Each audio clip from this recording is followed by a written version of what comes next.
Un palais des sports qui était amplement garni, 5000 spectateurs au moment de la présentation des équipes et une très grosse ambiance. Voilà Grégor Beugnot qui va serrer la main des arbitres, un grec et un israélien. Et le coup d'envoi de cette rencontre donc est donné hier soir à 20h30 dans ce palais des sports de Pesaro, ambiance à l'italienne, que vous connaissez bien, Président. Oh, je la connais bien, oui, c'est la raison pour laquelle d'ailleurs je n'y suis pas revenu. Et je le regrette bien sûr, mais enfin vraiment les risques étaient trop importants et puis je pense que l'équipe n'avait pas besoin de moi, elle l'a prouvé d'ailleurs, pour réussir ce qu'elle a fait.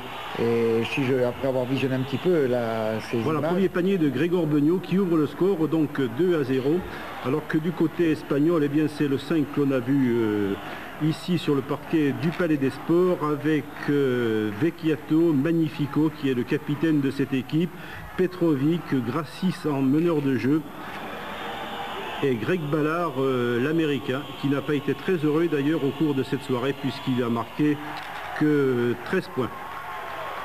Voilà les Italiens donc en attaque avec Ballard ici marqué par Collins qui a fait un très grand match, meilleur marqueur pour Limoges puisque Don Collins a totalisé à lui tout seul 38 points. Je voudrais dire simplement qu'on savait que c'était les 10 premières minutes qui étaient capitales pour notre qualification, parce qu'on savait que les Italiens allaient immédiatement balayer le match, prendre des risques à 3 points, ce qu'on est en train de voir. Petrovic qui vient de réussir un panier à 3 points. Et c'est ce qu'on savait que les 10 premières minutes, si on arrive à les contenir au bout de 10 minutes, on pensait avoir quelque chose de succès, ou tout au moins de qualification. Et je crois que ça s'est avéré à peu près exact. Voilà, tir de qui récupération par les Italiens. Des Italiens qui croyaient en première mi-temps en leur chance, puisqu'ils nous ont rapidement mené de 8 et de 9 points, avec notamment Petrovic, Grégor Beugnot qui souffre de son épaule, qui a un emplâtre sur son épaule gauche, mais qui a tenu le choc, qui voulait absolument remporter cette rencontre, et le tir de Beugnot. Récupération de Klaranski sous les panneaux, avec une défense très agressive des hommes de Valerio Bianchini, et un public qui soutient fort bien son équipe. Alors la deuxième inquiétude que nous avions également, c'était de savoir si l'arbitrage ne serait pas correct, mais surtout est-ce qu'il serait influencé par les tifosi, enfin par tous les supporters italiens, vous savez, qui ont donné énormément de la voix. Bon, après coup, il s'avère que cette inquiétude s'est avérée inexacte, mais enfin, on avait quelques soucis de ce côté-là, et je crois que maintenant, avec le recul, on s'aperçoit que c'était une inquiétude qui ne s'est pas avérée exacte. Voilà, puis ici c'est Petrovic qui était en possession du ballon, 6 partout après 3 minutes de jeu. Et des Italiens qui font donc une très bonne première mi-temps. Mais l'on connaît la force de Limoges avec une récupération ici de Richard Dacoury pour Grégor Beugnot qui joue en première partie. Et tir de Richard Dacoury qui ajoute 2 points supplémentaires pour cette équipe de Limoges, qui a été d'ailleurs fort mal accueilli sur le parquet du Palais des Sports de Pesaro, mais une équipe de Limoges qui restait très sereine. Elle a bien sûr l'habitude de ces grandes rencontres. Magnifico, le capitaine de l'équipe italienne, alors que Vecchiato vient de perdre le ballon et les Italiens mènent Michel Gomez. Je voudrais ajouter aussi une chose, vous savez, après les avoir accompagnés à Leverkusen et dans différents matchs de Coupe d'Europe où on nous avait dit que les adversaires n'étaient pas d'une qualité extraordinaire, je crois surtout que c'est qu'on a fait preuve d'une maîtrise cette année en Coupe d'Europe qui nous a permis justement de passer des caps avec des équipes qui étaient, à mon avis, plus difficiles que comme on les avait présentées. Et c'est cette leçon un petit peu que nous avons apprise et récitée au cours de cette carte finale à des équipes difficiles à jouer, mais que nous avons maîtrisées complètement. Et la leçon, c'est de terminer par ce match que nous voyons aujourd'hui, encore plus difficile, mais où il y a eu toujours cette sérénité, ce sérieux et cette application que nous retrouvons dans cette équipe et qui a permis de passer tous ces obstacles. Voilà, Grégor Beugnot, en début de mi-temps, en début de première mi-temps, il faut bien dire qu'on a eu un petit peu peur qu'il y ait un président 45 en basket où tout va très vite, notamment lorsque les paniers à 3 points rentrent fort bien. Enfin, il me semblait difficile tout de même que cette équipe de Limoges soit battue. Richard Dacoury, qui a fait ici un très très grand match, je crois une équipe très collective, Don Collins l'a souligné, il a dit je n'aurais pu rien faire si on n'avait pas eu une équipe aussi complète et s'il n'y avait pas eu autant de monde autour de moi. Don Collins face à Magnifico et tir de Grégor Beugnot. Tir qui est récupéré par Magnifico, Petrovic et Grassis qui est le meneur de jeu avec un tir de Greg Ballard. Récupération de Beugnot, très loin pour Richard Dacoury. Et Dacoury qui ajuste un tir splendide Une équipe de Limoges prise de vitesse et il faut bien dire que les Italiens, président, sont très rapides sur contre-attaque. Oui, c'est-à-dire que ce qu'on peut déjà juger, c'est que bien sûr notre pourcentage d'adresse est nettement inférieur à ce qu'il était à Limoges. On sait qu'on avait fait un match exceptionnel contre Pesaro. Et là, je crois qu'on a axé davantage sur le côté défensif parce qu'on savait que les joueurs de Pesaro prendraient de nombreux risques au panier à 3 points. C'est ce qu'ils ont fait d'ailleurs. Alors, on peut nous rendre compte qu'ils en ont réussi quelques-uns en début de match, mais que par la suite, bien sûr, avec la fatigue aidant, tenant compte de notre présence physique, on les a à nouveau usés et ils n'ont plus eu cette adresse qu'ils pensaient avoir contre nous. Voilà, Jacques Monclar ici qui a remplacé Grégor Beugnot. Jacques Monclar qui vient de donner un ballon et un panier de Klaranski. Un match qui se poursuit donc toujours en première mi-temps dans une très grosse ambiance. C'est toujours l'équipe italienne qui est à l'attaque avec Magnifico, le numéro 6. Et au rebond, Limoges est très présent, mais ne peut empêcher les Italiens de marquer 2 points supplémentaires. On va souffrir jusqu'à la 15e minute, président, dans cette première mi-temps. Oui, c'est-à-dire que les premières minutes, je l'ai dit, étaient capitales pour la réussite, pour notre qualification. Mais je crois qu'on s'est rendu compte rapidement que notre équipe résistante vient de le voir sur un magnifique panier, je crois, de Klaranski. Et on le voit, regardez sur ces images, on voit que la défense est extrêmement sévère chez nous, que l'adresse des Italiens n'est pas au rendez-vous. Donc malgré, si vous voulez, notre pourcentage qui n'était plus le même, eux-mêmes les Italiens n'ont pas eu un pourcentage exceptionnel. Et bien entendu, à ce moment-là, le physique joue beaucoup. Et je crois qu'on avait des qualités, on le sait, une équipe extrêmement présente sur le plan, dans la raquette et sur le plan physique. Et de ce côté-là, les Italiens n'ont pas pu nous marcher dessus, comme on avait pu le faire nous par contre lors de leur venue à Limoges. Voilà, tir de Don Collins avec une très bonne défense de Georges Vestris sur cette action. Et un arbitrage assez juste, même si l'arbitre israélien a peut-être un peu plus sanctionné Limoges que les Italiens, mais on fait un arbitrage international qui a fait beaucoup de progrès. Je crois qu'il faut le souligner après ce panier de Collins, de nouveau président. Je crois que l'arbitrage a fait de gros efforts et que les deux équipes sont à peu près protégées, qu'elles jouent à domicile ou à l'extérieur. Et toujours Don Collins. C'est un gros avantage maintenant, c'est vrai, de moins prendre les matchs à l'extérieur parce que les arbitres qui sont désignés pour les matchs de grande qualité comme celui auquel nous assistons, il est bien certain sont choisis et vraiment il y a un corps arbitral maintenant qui se laisse moins impressionner, surtout dans les salles parce que c'était la crainte, rappelons-nous les précédents que nous avions eu dans les salles italiennes et vraiment là, j'ai l'impression, n'ayant pas été au match, que l'arbitrage, nous n'avons pas lieu de critiquer l'arbitrage. Voilà, et sur ce panier de Don Collins, Limoges reprend l'avantage d'1 point. Nous approchons des 3 minutes de la fin de la première mi-temps. On respire car on sait que Limoges a 16 points d'avance et qu'a priori, eh bien, les Verts devraient poursuivre leur pressing avec un nouveau panier de Don Collins. 38 points, il faut bien le dire, lors de cette rencontre. 14 pour Ostrovski, 17 pour Dacoury, 17 pour Qui. C'est une équipe de Limoges qui marque maintenant régulièrement des points. Il y a plusieurs joueurs qui marquent. Oui, je crois que c'est surtout une équipe qui a trouvé son équilibre et qui est sûre d'elle. Parce que, vous savez, on a de très bons joueurs français, pas besoin de les présenter, on les connaît. Nous avons des meneurs de jeu extrêmement sobres, mais également efficaces. Et c'est à l'occasion de leur rendre hommage, d'ailleurs, à nos deux meneurs de jeu, qui, vous savez, qui sont pas loin du niveau de l'équipe de France actuellement. Voilà, alors 50-45 à la mi-temps. Alors là, on fait ouf, parce qu'on se dit, après tout, Limoges a 5 points d'avance à la mi-temps. A priori, l'on connaît la tactique de Michel Gomez. On peut penser qu'au moment du coup d'envoi de cette deuxième mi-temps, on peut se dire Limoges va faire le trou. Et en effet, Limoges va marquer 8 points successivement, et toujours par Don Collins, Dacoury, Monclar, Vestris qui sont très présents. Et puis on verra un petit peu plus tard au Cancé. C'est vrai qu'on remarque beaucoup Don Collins, c'est un très grand joueur, comme rarement nous en avons eu un joueur américain de cette valeur à Limoges, mais je dois dire aussi qu'il est tombé à une période extrêmement favorable parce que s'il est si bon, c'est parce qu'il est entouré d'équipiers exceptionnels que nous connaissons bien et il est certain qu'actuellement nous présentons, je crois, la meilleure équipe au CSP, la meilleure équipe que nous n'ayons jamais eue et ça je crois que c'est indiscutable et tout le monde le reconnaît, aussi bien sur le plan de la région d'ailleurs, parmi nos supporters, qu'également dans les autres régions françaises qui sont spécialisés dans le basket. Et encore Collins. Alors que là, dans ce début de deuxième mi-temps, les Italiens sont un petit peu paniqués. Et Valerio Bianchini ne sait plus trop quoi faire. Et puis je crois que les joueurs italiens savaient que ce match était perdu pour eux. Et on vous remarquerez en plus, pendant ce match, on s'aperçoit que Don Collins a pris de nombreux rebonds. C'est peut-être la petite découverte que je fais personnellement, parce que Don Collins est un finisseur, est un joueur de très grande qualité, mais en plus dans ce match difficile et rugueux, vous avez remarqué qu'il prend pas mal de rebonds défensifs. Il y a eu beaucoup de pression sur ce match, il faut le dire, et Michel Gomez nous le disait à l'issue de cette rencontre.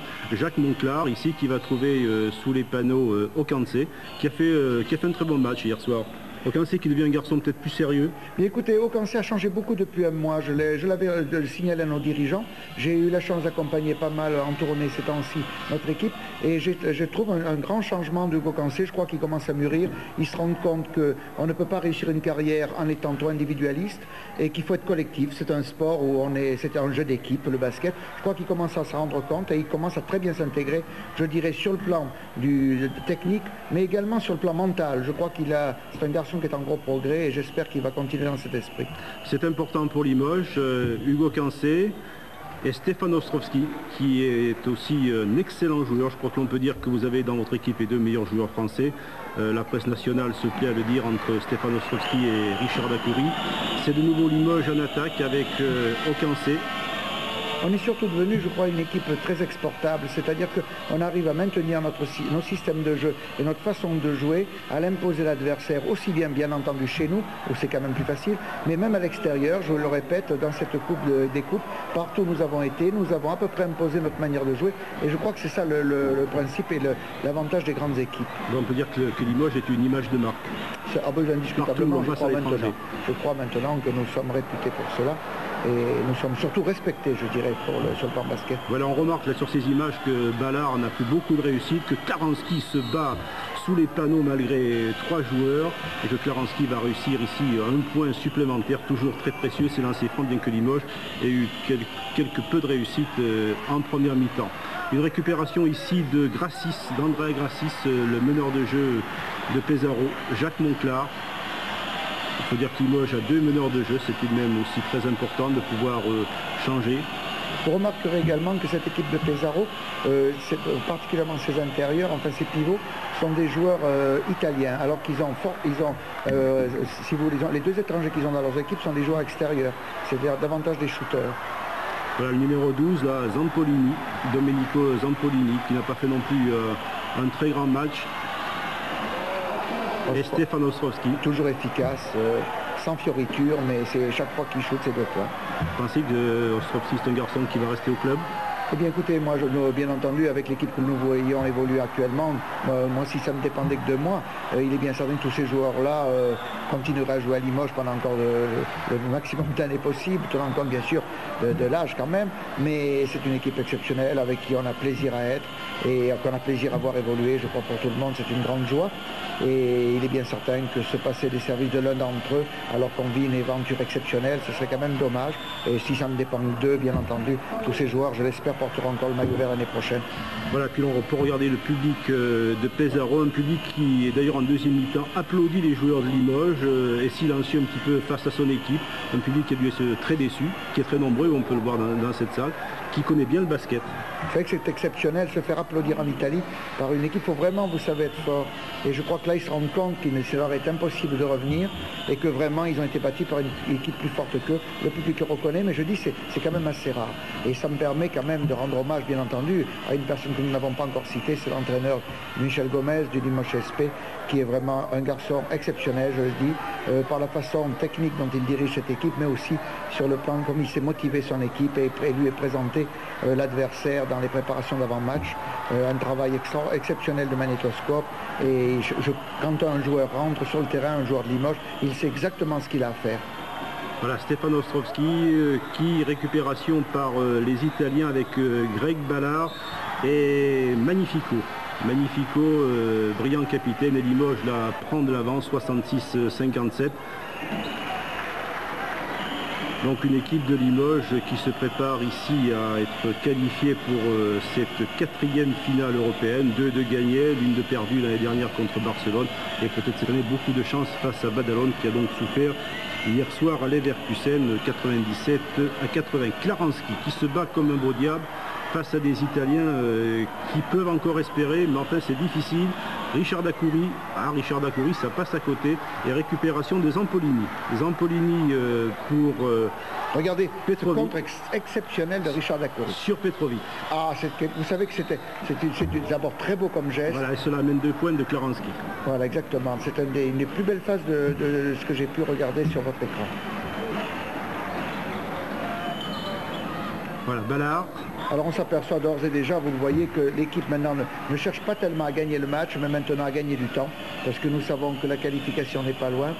Et vous voyez, on ne force pas les shoots, on attend le moment propice. Je dirais même qu'on arrive à risquer à perdre le ballon en 30 secondes parce qu'on attend vraiment la dernière seconde pour shooter. C'est-à-dire que vraiment là, on n'essaye plus de gagner, on essaye vraiment de gagner du temps et d'assurer cette qualification qui est un rêve qui venait à l'esprit en début de saison des joueurs et de nous tous, mais que nous avions beaucoup d'inquiétudes pour réaliser. Et cette fois-ci, nous tenons ce rêve.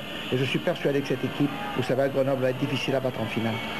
Voilà, Collins, après une bonne circulation de balle, en effet, Limoges garde la balle en 30 secondes, donc calme un petit peu le jeu, c'était tout à fait normal, puisque Limoges était qualifié avec un tir ici du numéro 4 qui est Minelli, excellent joueur qui a fait une très bonne deuxième mi-temps sur le parquet de Pesaro. Minelli, Matteo, Grégor Beugnot. Regardez la sûreté, pas de perte de balle, on le garde, on est en train de s'amuser. Regardez, même au rebond, les Italiens n'y croient plus, vous voyez, ils ne vont même plus à leur rebond défensif. Et puis il y avait beaucoup de fautes aussi du côté italien, donc on a un petit peu desserré les défenses. Minelli, numéro 4. Don Collins, qui doit être heureux d'ailleurs d'aller en finale européenne. Don Collins qui récupère ce ballon, mais là les arbitres vont siffler une faute, qui va surprendre d'ailleurs Collins et le public toujours très silencieux. Richard Dacoury, capitaine de Limoges, qui est depuis 10 ans à Limoges, je crois, Richard Dacoury, je crois qu'il faut le souligner, qui a joué à National 2, qui a joué la montée, et qui a joué d'ailleurs contre les Espagnols, aussi à Badalone.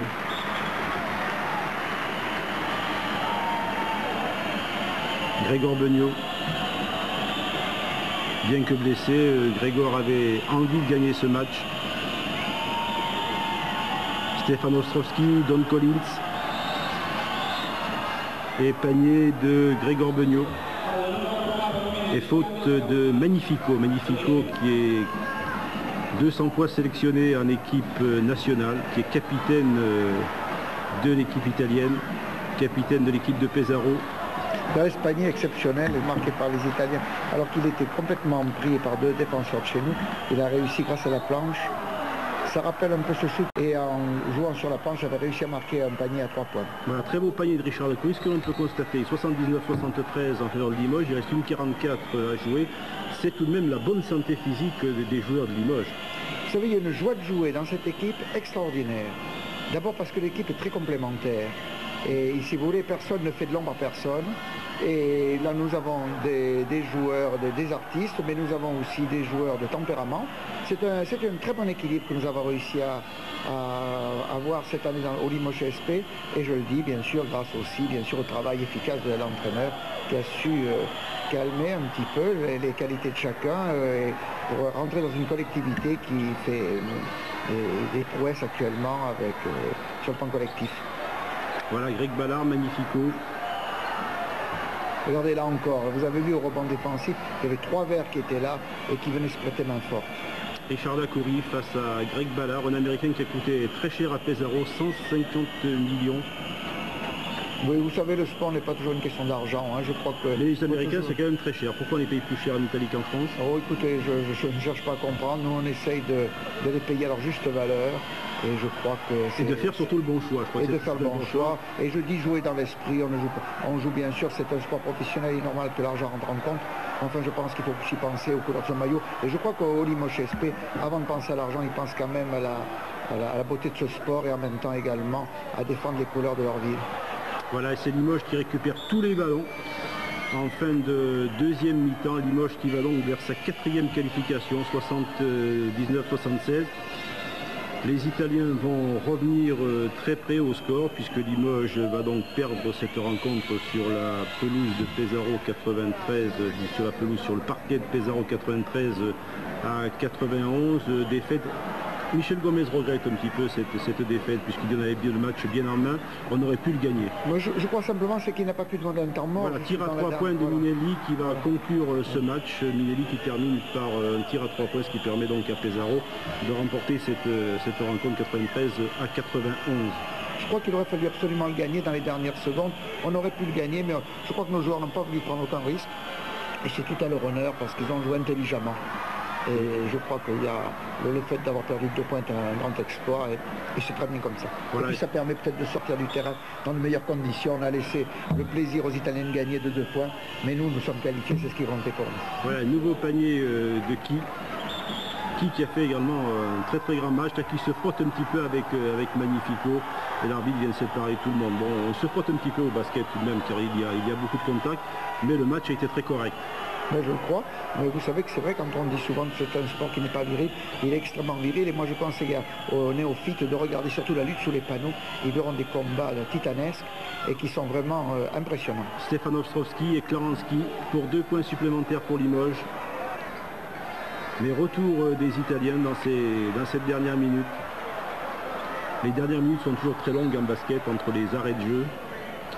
85-84. Vous savez, je crois que tous ceux qui ont écouté le match à la radio ont fait comme moi, c'est-à-dire qu'ils ont fait un compte à rebours et on est parti de 40 minutes et à chaque fois on pensait qu'il ne reste plus que tant de minutes à jouer puisque notre programme était simplement de maintenir l'écart des 16 points, éventuellement de l'accentuer, ce qu'ils ont fait d'ailleurs en cours de partie. Et je le dis, je le répète, c'est vraiment un grand exploit que d'aller faire un match pareil en Italie devant une des meilleures équipes italiennes, parce que rappelons-le, Pesaro actuellement est dans les 4 meilleurs de l'Italie, c'est une des 4 meilleures équipes. Oui, mais on peut dire que Pesaro était aussi confiant parce qu'ils avaient une très belle victoire samedi à Venise, donc cela les mettait un petit peu en confiance. 86-85, là, Pesaro a repris un point à Limoges. Alors que Stefan Ostrovski va réussir c'est le métronome de l'équipe. C'est le métronome de l'équipe. Très régulier. Très régulier. Jamais d'erreur, jamais de fantaisie. Avec Richard, cela fait 2 bons joueurs. C'est-à-dire que c'est 2 styles totalement différents et qui sont Vestris très efficace en défense également. Exactement. J'aime beaucoup les joueurs. C'est exact. La Don Collins. Voilà, c'est assez surprenant d'ailleurs que l'arbitre là ne siffle pas quand même une faute en faveur de Don Collins. Mais enfin, le match est joué, nous savons que notre qualification est assurée. Et la balle n'est pas perdue pour Limoges. Regardez, ça circule fort bien. Et là, vous le remarquez, on ne shoot pas. Grégor Beugnot et Ostrovski qui va conclure. Non, c'est Don Collins qui est face à Petrovic. Petrovic qui a marqué 2 points. Voilà, on n'essaye plus tellement de marquer 2 points, vous le voyez. On fait peu de shoot. On attend la dernière seconde pour shooter. Et ça se termine bien par un panier de Collins. Exactement, du côté tout au moins de Limoges. Ce qui est tout de même avantageux pour l'équipe des Verts.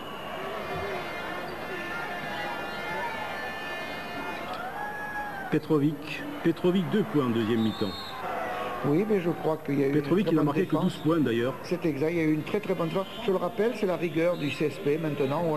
Quand on veut jouer des matchs défensifs, on l'avait vu à Cholet cette saison. Quand on veut jouer, prendre une équipe qui est très forte en défense, la prendre nous-mêmes, on montre qu'on est encore plus forte qu'elle. Et lorsqu'il y a un jeu délié, c'est-à-dire un jeu rapide, un jeu où on peut se donner libre cours à la fantaisie, on s'aperçoit que Limoges est la meilleure attaque également. Alors on n'a pas de points faibles, on est une équipe très complète et j'espère que ça va durer jusqu'à la fin de la saison, qui nous permettront encore de remporter de nombreuses victoires. Oui, je pense que cette finale qui sera jouée à Grenoble et qui amènera sans doute beaucoup de supporters, et bien Limoges peut aussi peut-être remporter pour la 3e fois une coupe européenne. Et puis l'année prochaine, sans doute, peut-être Limoges aura-t-il la coupe des clubs champions. Ça serait de bon augure. Grégor Beugnot et cette balle qui circule devant le nez des Italiens qui ne savent plus trop où ils en sont. Vous savez qu'on a été la première équipe en France à remporter une coupe Corac. Et j'espère bien qu'on sera la première équipe en France à remporter une Coupe des Coupes et qui nous amènera sur la Coupe Royale, c'est-à-dire la Coupe des Champions par la suite. Voilà, 93-91, donc le match s'est terminé par cette défaite de Limoges, je le disais sans importance, puisque Limoges est donc qualifié après sa prestation à domicile qui était de 102-86. Donc il va falloir maintenant, Président, préparer... Le bras de fer au départ, et je pense qu'on a gagné vaillamment ce bras de fer. Et puis après la suite était un peu que que je dirais pas littérature, mais c'était un peu... Il fallait gagner le match, on l'a perdu, mais il fallait se qualifier à tout prix, c'est ce qui comptait. Maintenant ça va, parce qu'on a de l'avance en championnat, on va pouvoir voir venir. On a un mois pour préparer notre finale, donc on va pouvoir se soigner correctement et essayer d'être en forme le jour J pour la finale. Je crois qu'on a joué très sérieusement, on était sûr de notre force, je crois qu'on a fait preuve d'une force assez tranquille, assez impressionnante. Et on avait surtout ce soir dans notre sein un super Don Collins, sur lequel on a su s'appuyer pour marquer des paniers faciles surtout, et je crois qu'à partir de cela, c'était très dur pour eux de nous empêcher d'accrocher la finale. Là, ce qui nous fait énormément plaisir, c'est qu'on va avoir un match en France, une finale en France. Si les Limougeaux nous suivent bien, nous portent un peu comme le public essaie de porter les Italiens ce soir, je crois que ce serait vraiment superbe de pouvoir ramener une Coupe des Coupes sur Limoges. Est-ce que vous pensez déjà à Badalone? On y pense depuis un bon moment, même si on n'était pas sûr d'être qualifié, mais on a toujours un petit galop d'avance. Et je crois que Badalone est une équipe très très forte et je pense un peu supérieure à celle de Pesaro. Un peu supérieur, ça veut dire que ça ne sera peut-être pas suffisant pour Limoges. Je ne sais pas si c'est suffisant. Je pense qu'avec l'ambiance qu'il risque d'y avoir à Limoges et à Grenoble, je crois qu'on aura besoin de tout ça. Parce que bon, c'est en France et on n'a jamais gagné la Coupe des Coupes et j'espère que cette année on va la gagner.